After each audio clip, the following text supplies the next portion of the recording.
Everyone has media drama. What is media drama? When you've got drama towards your medium. My medium might be dying. Some people want to say that it's dying. Some people say that photography is dying. It would be catchy to put on this title like, is photography dying?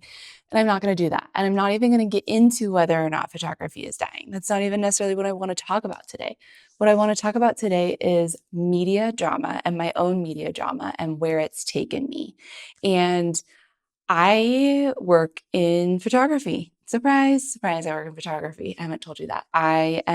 Have been pushing myself for years and years and years to get back into the darkroom. And I've had all kinds of drama around it, like drama in the belly, all kinds of drama around it, and wondering at what's keeping me from it. There have been times where I've used budget restrictions and keep saying, like, I can't buy an enlarger, I can't buy all the chemicals, I can't da, da, da, da, da.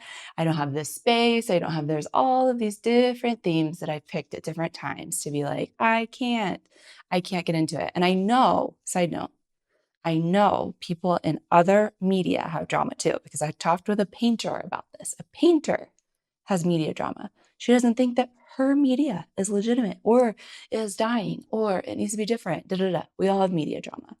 So my media drama right now is not whether or not it's dying. There's definitely an aspect of that. And definitely part of this conversation is the fact that I heard from someone recently that was interviewing to be a professor at a art school locally. And they were saying that the art school, the person that was the department head, said that it is really, really difficult to get people to sign up for photography classes.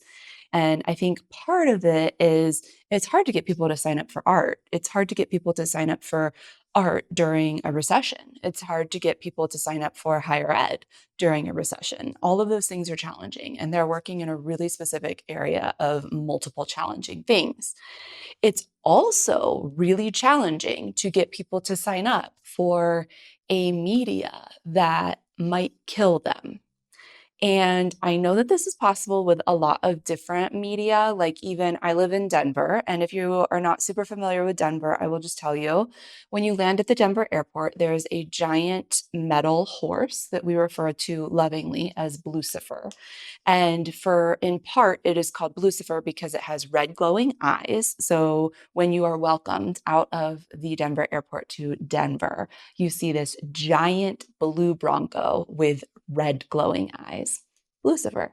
So the story is that Lucifer actually fell on the man that made it and killed him. Yet another reason why I believe that it is named Lucifer. I don't know if that's true or not. I believe it's true, but y'all can correct me. That's just an anecdote to say, that's just an ADHD anecdote for you to say that other media kill people. I get it. Other media kill people also. Sculpture is dangerous. But for my medium, I am looking at many, many, many years of longing to have a darkroom space, wanting to be in the darkroom more, and then getting into this house and having a closet that we lovingly referred to as the darkroom for years and years and years. And I would pass it all the time. Every time I gave a tour to people that came through our house, we would say, like, this is the future darkroom. Like, I'm going to make this into a darkroom space. And finally, this year, I've invested the trays and invested the things to get things to start building the darkroom. And I got chemistry to be able to make chemograms. That's as far as I've gotten. I haven't gotten an enlarger. So I've just been working with chemograms. And a big hurdle for me has been trying to figure out the ventilation. And I know that there are ways that I can do this. The proper ways that I would like to do it costs a lot more money and also another hole in my brick house. And that's challenging for me to wrap my head around. But there's no ventilation. Right now, I've got a couple of little server fans that blow like right in my face when I do this. But it's all gotten me clued into part of why I have been so resistant to bringing these chemicals into my house. And the big story is I've been very interested in plant medicine, and I'm very interested in the power of plants and herbs and what they can do for us in our bodies. But a side note of that became like, oh my gosh, I wonder what we could do with plants in the darkroom. And I found the Sustainable Darkroom, which is out of the UK. You can watch them on YouTube. They have an amazing website and they have an incredible Patreon community. But The Sustainable Darkroom is actually resourcing has produced like a couple of anthologies of different artists and their recipes working with plants and photography. And so I've become a big fan of theirs. I'm really looking at their stuff and I need to research more. But the turmeric series that I've talked about a number of times on this, and you can see in the studio vlogs, is a part of this research. So I wanted some household materials that had a lesser toxicity to them for my body and also my family's bodies. So the other part of this is that I have a 6-year-old. The closet downstairs is right next to her bedroom. And so I am constantly worrying about the amount of heavy metals and toxins that I'm bringing into our home. And some of that you would think would be solved by going and working at a studio outside of the house. But because of my stage of life and where I am with a child and with homeschooling and with working a few days a week and with where my budget is, it just doesn't make that much sense to go work there. Let alone when I get really down into it, I am not sure with how many professors I've lost to cancer and former mentors, I'm not sure that I want to be using these toxins as much as I have in the past. And so I've got media drama. I'm not only wondering if photography is dying, I mean, I'm committed to film photography. I'm committed to what we can do with these tactile, like processes that we can't do in digital. And I'm sorry, I am not passionate about watching a scan come through. I'm not. I'm not passionate about it. Like if that's all I had, maybe, but I'm really interested in the tactile, hands-on, tangible process of photography. So, is my medium killing people and planet? Yes, probably. That's something else I didn't even mention is like chemicals going down the drain. I don't have a catchment. I don't have people that come pick up a barrel for me every week or month or whatever to harvest the silvers out of it and not put them into the water system. I don't have that. And so I need to look at how I can be responsible also with being an artist in my medium because we might think it's one person, but one person, 10 people, like these things add up and we need to think about it. And I am unwilling to be responsible for bringing those toxins into my house and releasing them into my water supply.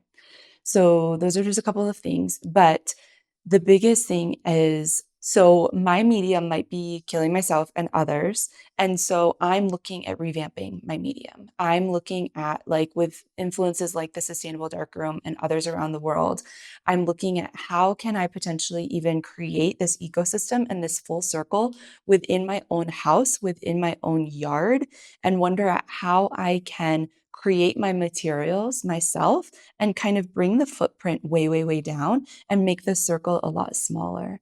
So right now, just for fun, something that I'm thinking about is one, there's the turmeric, the prints, which use turmeric and baking soda and paper, which is awesome. And then I would like to look into developing my film with the calphenol process, which is vitamin C, instant coffee. And then there are ways to use mint also. And I'm in Colorado, so mint grows like bonkers. It can just totally take over stuff. So we actually have to be careful with it. But I have a ton of mint. So I'm wondering at how can I get these other pieces of me that are really passionate about growing things and plants involved in my creative process also. So I'm wondering about like, can I grow plants? And I could even maybe grow turmeric root too. Like we got to play with that. But like, can I grow plants that my creative process is based in or that I use in my creative process? And that would answer a lot of things for me and bring that circle smaller and that footprint smaller and also give me more hands in my process, like have control over. I'm not just ordering chemistry from a company way outside of me that's hiking the price up and is producing who knows where in the world and then shipping, whatever. In my media drama, I'm taking my power back and asking, how can I change my process and change my medium in order to get around this or through this drama with my medium in order to get creating again? And my output is going to look absolutely different than it does with the traditional materials. And allowing that to be part of the process and part of the concept. It has to be. So something I would invite you into is if you're facing media drama, and maybe it's for some of the similar reasons as me. I know that a lot of us work in toxic media, but is there a way that you can change it up, switch it up, change it up? If you can take back control over what you're doing, what you're using, and invite yourself to wonder at what else is possible, and then kind of fall in love with like, okay, this idea of this open-endedness. I know I'm an experimental artist, so I lean more heavily this way than a lot of people, but how can I fall in love with this? Like, I don't know what's going to come out. I have to learn this whole thing again because of how the output's going to look differently. So, bottom line, you're in charge of your creative process. You're in charge to some extent of your media. You do not have to be a victim to your media or the market's decisions around your media. You can design a medium and a process that fits for your life right now. You do not have to work within the constraints of the 2012 version of yourself or the 2015 version of yourself, just, speaking for myself. But you don't have to work in the constraints of the 2022 version of yourself. You can create a media and a practice that fits the 2026, 2027, 2028, 2029 version of you. You have that permission. You have that skill. You have that power. So is photography dying? I don't know. Maybe it should. I don't know. Maybe it shouldn't. I love it so much. But is there opportunity with the data that we have about our bodies, about our earth, about our ecosystems, about the way that we are all interconnected, that we can take and wonder at a different way to do things and start implementing it and seeing what comes out? Yes, we can. We can. We can. I'm going to do it. I'm going to do it. You're in charge. You can make your medium. You can make your process.